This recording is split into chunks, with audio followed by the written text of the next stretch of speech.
Hey everybody. I was just looking through my bookshelves, looking through some old memorabilia, some old nostalgia, some old ephemera, whatever you would call it, and I found this. How to Win at Nintendo Games by Jeff Rovin. Copyright 1989. Copyright 1989, this book. They published about 2 or 3 versions of this. I know they published at least 3 of them. I have the second one around here somewhere. It's green. I know there's a black one as well, but it might be the early edition of this one, because this is the new expanded edition. Contains Super Mario Brothers and Super Mario Brothers 2. And if you look, this thing is just hilarious. It was obviously written by somebody who didn't really know what gamers needed. And I think the back of it, the publishing company, they just wrote whatever they needed to, or with the foreword in the back. On the back it says, "Laser blasted once too often." So obviously they're just going on what the public consensus of video games is, that it involves lasers, obviously. So I just thought I would look through this and read one of the sections, because some of the instructions it gives are just hilarious. Let's start with the introduction. In just 3 years, the Nintendo Entertainment System has become the most popular toy in the country. Toy? Did I say toy? But for those of us who've been locked in combat with Mike Tyson, heard leather slap and bone crunch, usually his leather and our bone, we know that NES is more. It's an arcade in our living room. A source of challenge and excitement unlike anything else in entertainment history. I love how they compare the NES to a toy. I mean, obviously it is. I mean, modern consoles are more akin to DVD players or VHS things. Oh, fucking VHS. When did that have to die out? I just love how they immediately call the NES a toy unashamedly.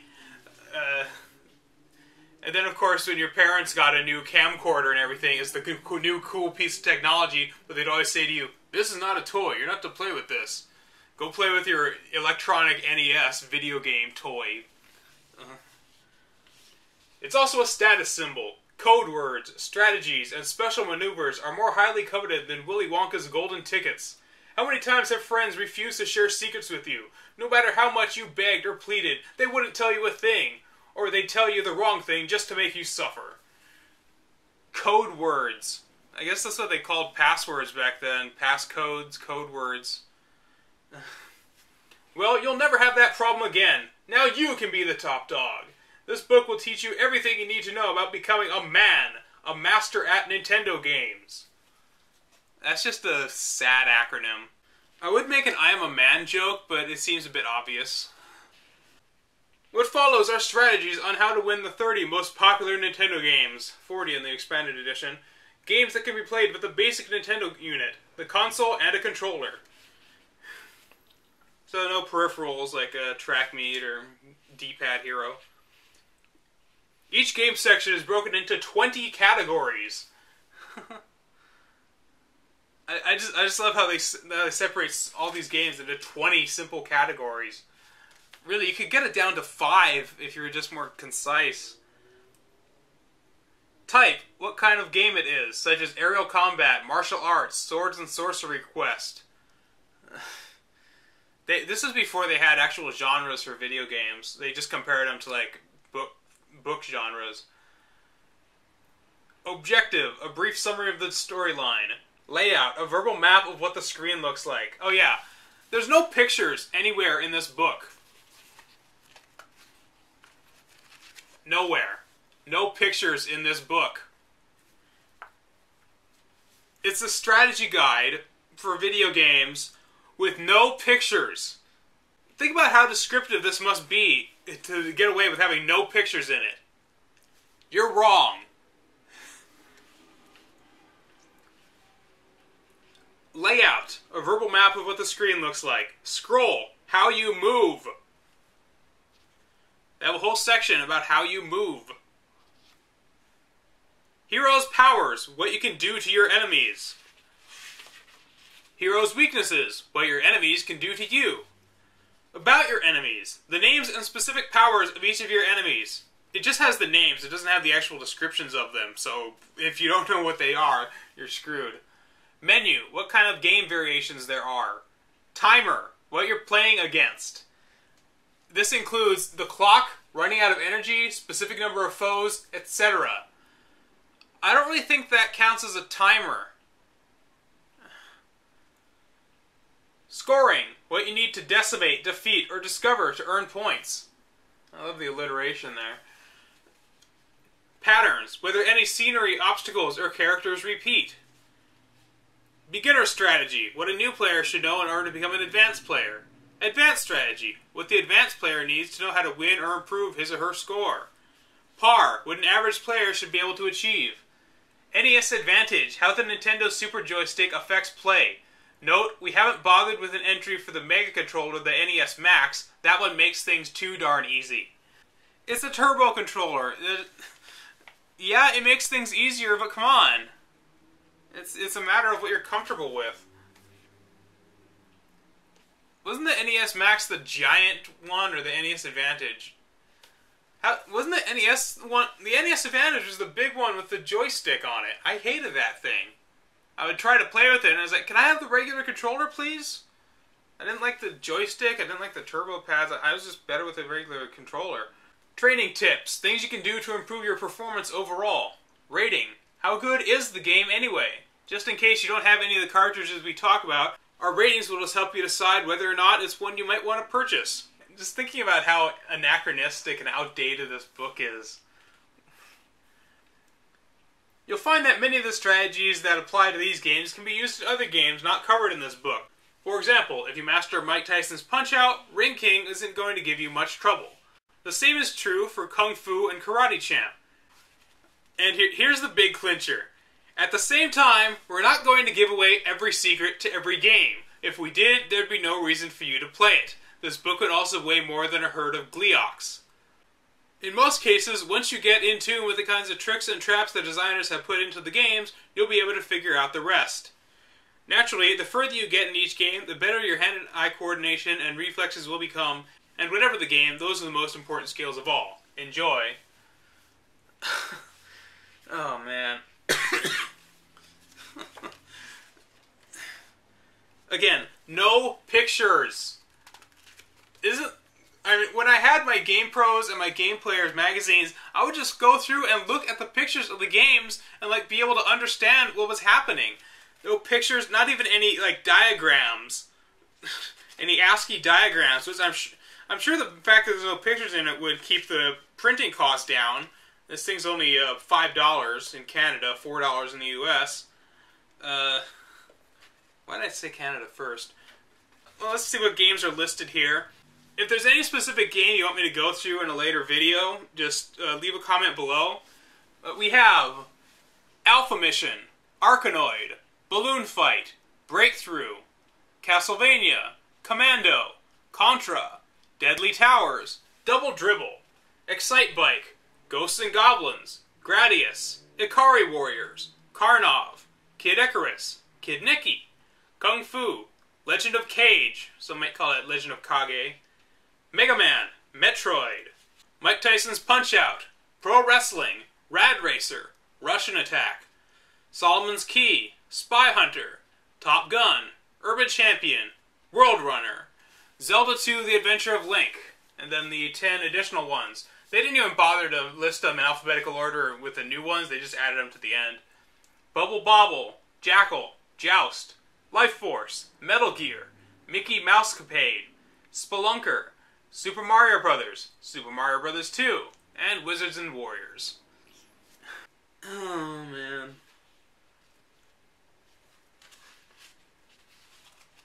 Let's see what we're going to start with.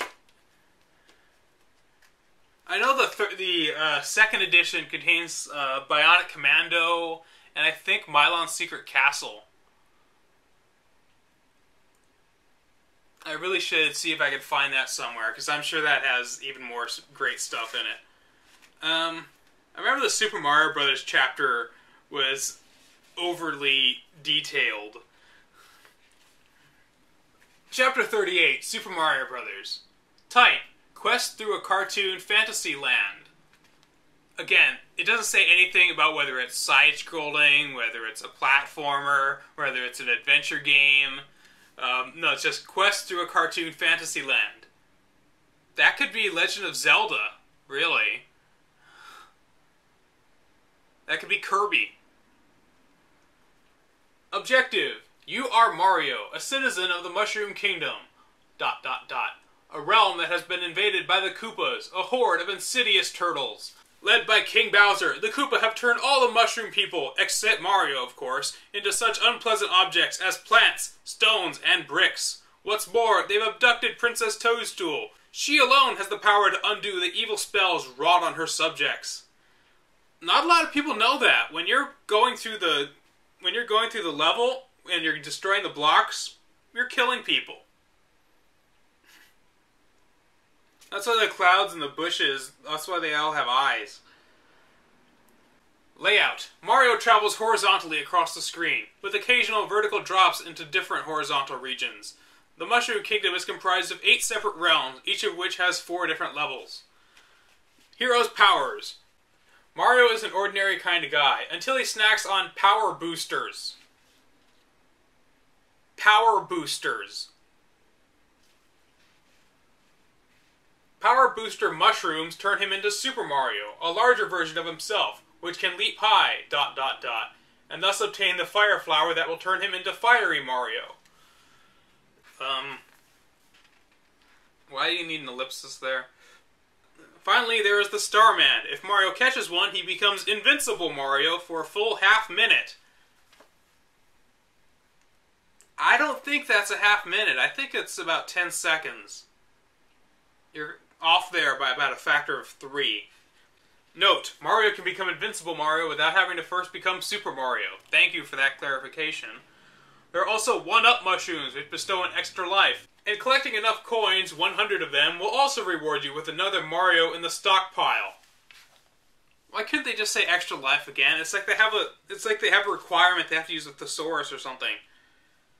Finally, there's an axe, which if Mario touches it, opens the bridge and dumps Bowser into some pretty hot lava. I don't think anybody would count the axe as a power-up. It's just a button you press. I bet they list the elevator as power-ups in Metroid. About your enemies. Boy, are there enemies. In addition to King Bowser and the Koopas, Mario must face Koopa paratroopers, which drop from the skies. The Hammer Brothers, which fling lethal hammers at Mario. The traitorous little Goombas, which are flattened without much trouble. Why are the Goombas traitorous? I guess they think they're evil mushrooms that went rogue. The Bloopers, jellyfish-like creatures that live underwater. Buzzy Beetle, an armored turtle. I thought Buzzy Beetle was a beetle. Fire bars. They're listing the fire bars as enemies. I guess they count. They're more hazards. Fire bars, which are huge tentacles of flames. Podoboos. Podoboos? I thought it was Podobo. Or burning airborne rocks. Or, fireballs. Lakitus, which drop eggs from the skies. Eggs that become deadly thorn spinies, vulnerable only to Mario's fireballs. Cheep Cheeps, amphibious pests. No, they're just flying fish. Piranha flowers, which dwell in pipes and eat Marios. And Bullet Bill, a very potent projectile. They list the fire bars, but they don't list Bowser. They don't list Bowser or Bowser's fire. I'm sure there's something else they're missing. They don't list the pits. The pits are also enemies. If the fire bars are enemies, the pits must be enemies too. Menu. There's a 1 or 2 player game, with both players participating alternately. One as Mario, the other as his brother Luigi. Scoring. Mario gets points for every one of Bowser's minions he slays. Keep in mind that Mario is racing against the clock, so don't dawdle. And then it goes on to explain pretty much every level in the game. All the way through to the end. This goes on page 186, to 194, so 8 pages. Goes into every world in the game. Oh, here's a good one. By this time, you've got the hang of moving and stomping through the kingdom. Thus, we'll just go over some of the high points of the remaining levels. So this is level 3-1.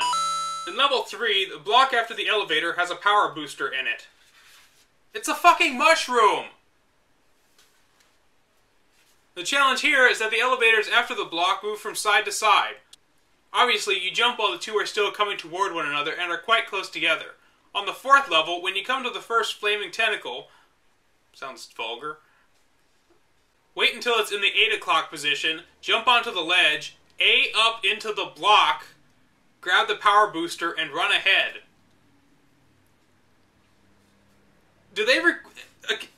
Are they required to use a thesaurus or something? Do they have something against using jump twice in the same sentence? Jump onto which ledge, A up into the block. Press A to go up into the... What the hell? Jump onto its ledge, A up into the block, and grab the power booster, and run ahead. Again, why is he calling it a power booster? It's a mushroom! It's like they couldn't use any of the copyrighted terms, and yet they have all the enemies. And they have the names of these creatures, so they obviously... And none of this stuff is written in the games, and yet they're calling it a power booster. Was it called that in the original book or something? Am I missing something? In the 2nd realm, 1st level, world 2-1, I guess they mean. Let's see. The 5th set of blocks is all coins, though if you knock the blocks up into the blocks overhead... By the way, every time it says blocks, it's capitalized. If you knock the blocks up into the blocks overhead, they will unveil a beanstalk, which will allow you to climb and gather coins. Back on Terra Firma Mario... Jeff Rovin, fuck you. The first pipe leads to a coin room. It lets you out just on the other side of the pit. Again, pit is capitalized. Kid Icarus is in here, but pit isn't in this game. There are pits, but they're not capitalized. Now you'll encounter 3 pipes. Pipes is capitalized. Yeah, it just goes through pretty much every level. Beginner strategy ends with World 4. The trip through the Mushroom Kingdom will continue in advanced strategy. But first, a tip for the beginner. If you're a Super Mario and you're having trouble with a monster, let your Super Mario perish. The Mario that remains will be invulnerable for 5 seconds. Why do they have to phrase it like that? If you can't get past an enemy, take the hit and run past it while you're invulnerable. Why do they phrase it like that? Another tip. At the end of each level is a flagpole. Hit it when the last number on the timer is 1, 3, or 6, and you'll be showered with fireworks. And points! And a final hint. If you run out of lives and you don't want to start back at the beginning of the game, the good news is all you have to do is press start and the A button simultaneously. You'll automatically start at the first level of the last world you were in. The bad news, you'll only have 3 Marios. Do they have something against saying the word lives? I suppose this was written before gaming vernacular was really commonplace. But now it just seems so outdated. I mean, it's obviously outdated, 1989. But even the tips they give in here are bullshit. I'm just gonna skip to the end. After the advanced strategy basically goes to the end. I wonder if it tells you how to get through Bowser's Castle. On level 4, don't go into the 2nd pipe. It'll hurl you right back to the 1st. The 3rd pipe, however, will kick you ahead a considerable distance and is well worth taking. Yeah, considering if you don't take it, the level just loops. Okay, the battery's dying, so I'm just gonna skip ahead to the final section. This is what really tripped us up back in the early 90s. But if you think you know it all, you're wrong. If you want a real challenge, head back to the 2nd level of the 1st realm. When you reach the pipe at the end, try breaking a few blocks there. Oh, alright, the 2nd and 3rd to the left of the pipe. Go through the pipe and you'll be able to walk through the wall. It doesn't happen all the time, but most times Mario will be able to do this. There are pipes there. Enter the first or third, and you'll find yourself in an underwater realm, world -1. That's the good news. The bad news, there's no way out. Still, it's a nifty place to explore. So they're trying to give you the minus zone glitch, and they're explaining it so very wrong. This is all they say about it. When you reach the pipe at the end, try breaking a few blocks there.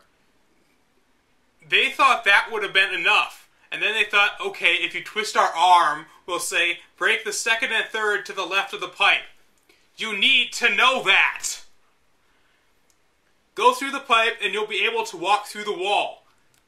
No! That's not how it works. You have to do a very special kind of jump. Put up the video.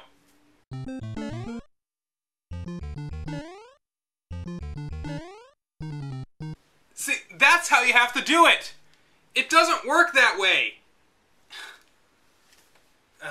Anyway, I'll put the list games right here, down the sides. If you have any of them you want me to look at the chapters for, just drop me a message. Jeff Rovin, you suck at writing strategy guides, seriously.